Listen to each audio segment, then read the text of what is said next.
Let's turn to Congressman Ron Paul. Many political observers say he's on track to win in Iowa, but today he's back home in Texas. Congressman Paul, welcome and Happy New Year. Thank you. Nice to be with you. So your rivals have really started to unload on you on the home stretch, given your prominent perch in the polls. Newt Gingrich says your views are, quote, totally out of the mainstream of every decent American. John Huntsman has a web ad calling you unelectable, citing a decade worth of newsletters published under your name containing bigoted statements against minorities.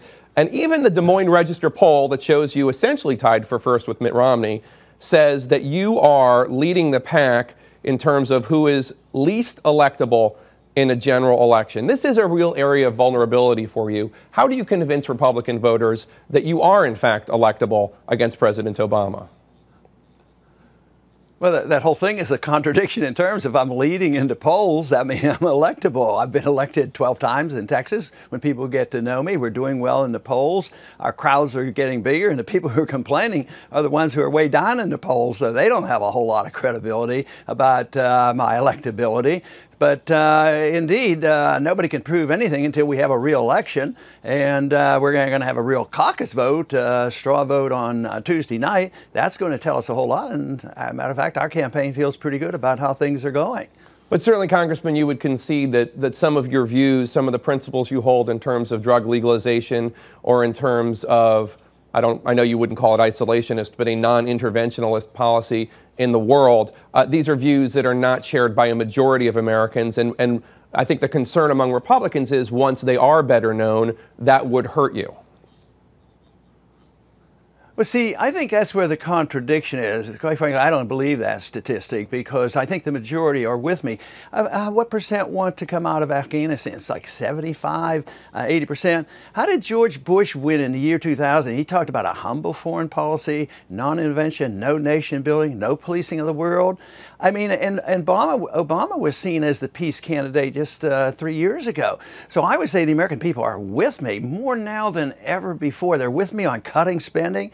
Nobody else is proposing cutting spending. I want to cut $1 trillion out of the budget. And this support, I get support from all the Republicans on this. And I would say that it remains to be seen, but I feel very comfortable with the growing number of people that come out to our rallies and the enthusiasm.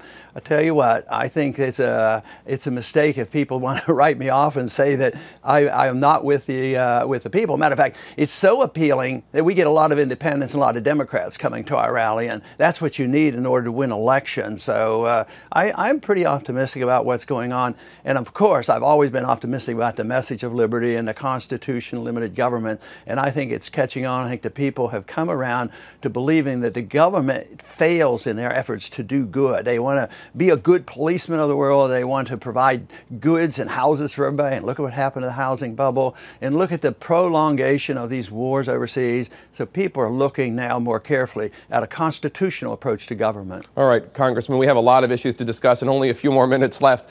I do want to ask you about those newsletters published under your name in the 80s and 90s. In the 90s, you defended them. In 2001, you said you did not write them. You now say you did not write them, you did not read them, and you disavow them. So just if you could give a straight answer on this, who wrote these newsletters, and do you still associate with these people?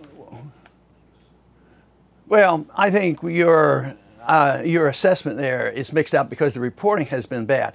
I wrote a lot of part of the letter, and I've never said I did. I wrote some of the, the economic parts. I was not the editor, I was the publisher, and there were some very bad sentences put in. I did not write those. I did not review them. Who wrote them? And that is an error on my part. But I condemned them. I condemned them. I don't know exactly who wrote them. It's I had 8 or 9 people working for me back then, and a lot of people wrote a lot of different things. So I've condemned them and did not write them, and I've said this quite a few times. So I just don't think that that in itself is going to have long legs, because people who know me know exactly what my thoughts are. People know everything about that in my district. It's never been, a big issue at all. And most importantly, on the issue of race relations, I'm the one that really addresses it when we look at the drug war and the imprisonments, the court systems, the death penalty, the imbalance on the suffering of the minorities in our military, whether we have a draft or no draft.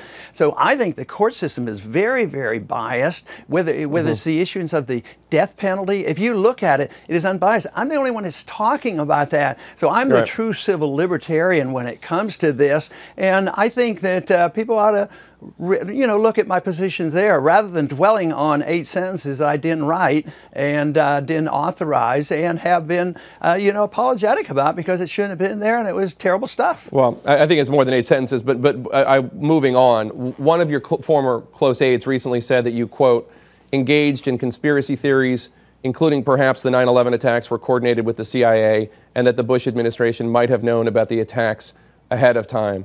So have you ever expressed in front of anyone? No, wait. Don't go any further than that. That's complete nonsense. It's nonsense. Just stop that. That's complete not nonsense. True.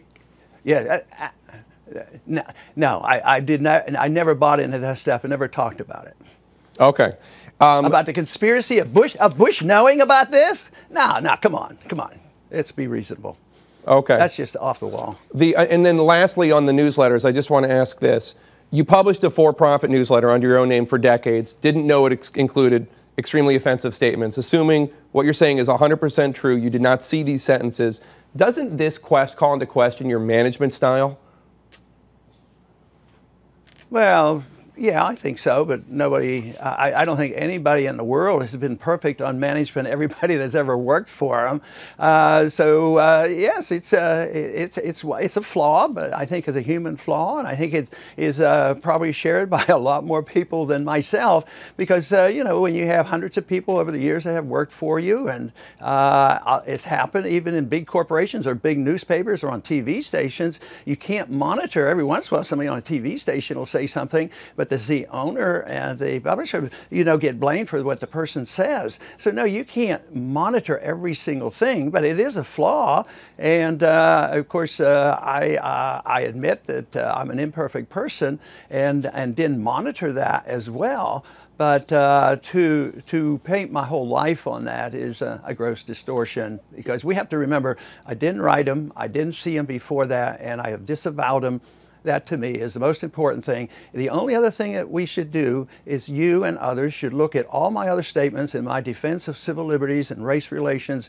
Believe me, if anybody cared about it, all they have to do is go to the internet. And the defense is honest and straightforward, and you will get an honest assessment of my views on race relations. And that's all I ask for people to do, because I feel quite comfortable with myself. I know where the shortcomings were, but I'm very comfortable with my viewpoints, believing very sincerely those people who know me know exactly where the defect is in race relations today. It's in the judicial system, where minorities are mistreated more so than anybody else. All right, Congressman and Dr. Ron Paul, we have to leave it there. Thank you so much. Good luck on Tuesday, and hope you have a great 2012.